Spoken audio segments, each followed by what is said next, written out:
Yo, what's poppin' guys, Sizzle here, and in this video I'm going to show you how to use a tablet as a second monitor with no software or nothing, just pure hardware. First off, you want to get any capture card of any kind for HDMI, then plug an HDMI cable into that HDMI capture card, then plug that HDMI capture card into your computer through the HDMI cable itself, and once you're ready, open up a USB camera app on your tablet. In my case, I'm using Next Camera. I found that one to work best, but any USB camera app should work. From here, once you've plugged it in to your tablet, you'll get a little pop-up like this. Are you sure you want to use this USB video source on your tablet? You just hit OK. And from there, it'll work automatically.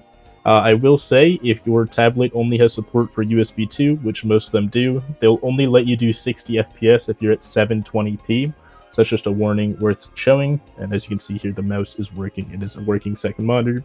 And another thing I want to mention is if you want to charge your tablet while using it as a second monitor, your tablet needs to have support for USB-C hubs, and then you just plug in the capture card to the USB-C hub, which you then plug into your tablet so you can charge it and use it as a monitor at the same time. With that being said, I hope you enjoyed and have a great rest of your day.